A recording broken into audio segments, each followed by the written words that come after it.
Welcome है आप सबको इस YouTube channel Kashmir student updates में। तो कैसे हो आप सब? उम्मीद करता हूँ आप सब ठीक होंगे। पीजी एंट्रेंस में सिलेक्शन होने के बाद, क्लासेस अटेंड करने के बाद और एडमिशन फी पे करने के बाद अगर आपका एडमिशन कैंसिल होगा तो आपको कैसा फील होगा, ज़रा समझिए।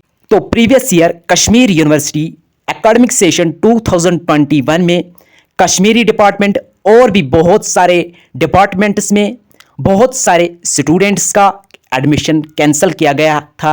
सिलेक्शन होने के बाद, एडमिशन फी पे करने के बाद भी एडमिशन कैंसिल होने का एक ही रीज़न था, उनको वहां पे कहा गया कि आप इस कोर्स के लिए एलिजिबल नहीं है। कश्मीर यूनिवर्सिटी ने जो 2021 में एडमिशन नोटिफिकेशन इशू किया था केयू एंट्रेंस 2021 के लिए, तो उसमें यही बताया गया है कि आप सिर्फ उन कोर्सेज के लिए एलिजिबल है, उन सब्जेक्ट्स के लिए एलिजिबल है जो आपके ग्रेजुएशन लेवल तक थे और उनमें 24 क्रेडिट्स होने चाहिए, चाहे वो कोर सब्जेक्ट्स है या जेनरिक इलेक्टिव सब्जेक्ट्स।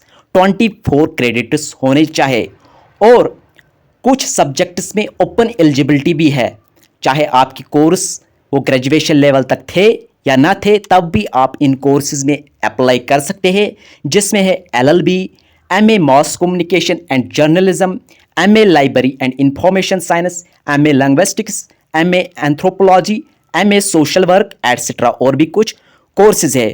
और जो साइंस स्ट्रीम के स्टूडेंट्स हैं वो साइंस स्ट्रीम के बहुत सारे कोर्सेज में अप्लाई कर सकते हैं, चाहे वो कोर्स उनके ग्रेजुएशन लेवल तक थे या नहीं थे। बट यहाँ पे जो मेन पॉइंट है 24 क्रेडिट्स, इसका क्या मतलब है? तो बहुत सारे स्टूडेंट्स को आप में से पता ही होगा क्रेडिट सिस्टम। तो यहाँ पे ग्रेजुएशन में सब्जेक्ट्स डिवाइड होते हैं क्रेडिट्स में।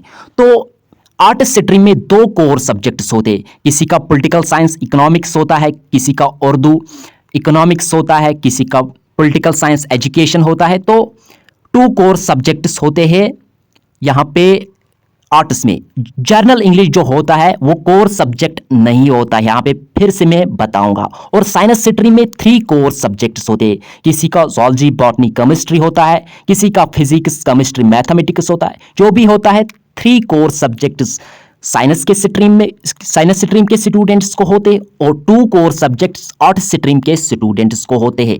और जो भी कोर सब्जेक्ट्स आपके हैं उनमें 36 क्रेडिट्स टोटल आते हैं ग्रेजुएशन लेवल तक। जो कोर सब्जेक्ट्स आपके थे ग्रेजुएशन लेवल तक, आप उन कोर सब्जेक्ट्स के लिए एलिजिबल है। और भी कुछ सब्जेक्ट्स है जो मैंने अभी शेयर किए हैं, LLB, MA mass communication and journalism, MLIS, MA linguistics, anthropology, social work और भी कुछ कोर्सेज। और साइंस स्ट्रीम के स्टूडेंट्स बहुत सारे जो साइंस के रिलेटेड सब्जेक्ट्स है उनमें अप्लाई कर सकते हैं, चाहे उनके सब्जेक्ट्स थे वो या नहीं थे। तो वो आपको एलिजिबिलिटी इशू होने के बाद ही पता चलेगा। एक और इम्पॉर्टेंट पॉइंट इंग्लिश के हवाले से, यहाँ पे साइंस स्टूडेंट्स और आर्ट्स स्टूडेंट्स यही समझते हैं कि हमारा इंग्लिश सब्जेक्ट था ग्रेजुएशन लेवल तक, बट इंग्लिश के लिए सिर्फ वही स्टूडेंट्स एलिजिबल है जिन स्टूडेंट्स का इंग्लिश लिटरेचर ग्रेजुएशन तक था कोर सब्जेक्ट, या जिन स्टूडेंट्स ने इंग्लिश ऑनर्स में डिग्री किया, या इंग्लिश लिटरेचर आपको ग्रेजुएशन तक होना चाहिए या इंग्लिश ऑनर्स में डिग्री होना चाहिए, तब जाके आप जो है इंग्लिश के लिए एलिजिबल है। अब आपको कैसे पता चलेगा कि आप किन किन कोर्सेज के लिए एलिजिबल है? तो यहाँ पे मैं आपको प्रीवियस ईयर एलिजिबिलिटी नोटिफिकेशन भी शेयर कर सकता था, बट उसके हिसाब से आप फिर बहुत सारे कोर्सेज के लिए एलिजिबल है, फिर आपको कन्फ्यूजन रहेगा। तो यहाँ पे जब एडमिशन फॉर्म इशू होता है उसमें एक सेक्शन होता है, उसमें जो है आपको प्रीवियस ईयर सब्जेक्ट्स एंटर करने पड़ते हैं, बट स्टूडेंट्स वही गलती करते हैं, वो स्किल कोर्स भी वहाँ पे ऐड करते हैं। वहाँ पे सिर्फ आपको जनरल इंग्लिश और आर्ट्स के स्टूडेंट्स को 2 कोर सब्जेक्ट सिलेक्ट करने हैं और साइंस स्टूडेंट्स को general English plus 3 core subject जो आपके मेन सब्जेक्ट्स थे ग्रेजुएशन लेवल तक। फिर जो लास्ट सेटअप होता है फॉर्म सबमिट करते टाइम, फिर वहाँ पे अप्लाई करना पड़ता है आपको सब्जेक्ट्स में, जिसमें आप मिनिमम 1 सब्जेक्ट के लिए भी अप्लाई कर सकते हैं और मैक्सिमम 4-5 सब्जेक्ट्स में भी अप्लाई कर सकते हैं।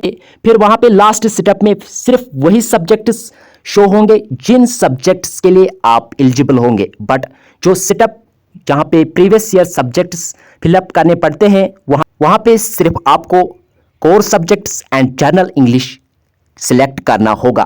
तो जो ही रिवाइज्ड एलिजिबिलिटी नोटिफिकेशन इशू होगी वो हम आपके साथ सबसे पहले शेयर करेंगे। तब तक दीजिए इजाजत, खुदा हाफिज।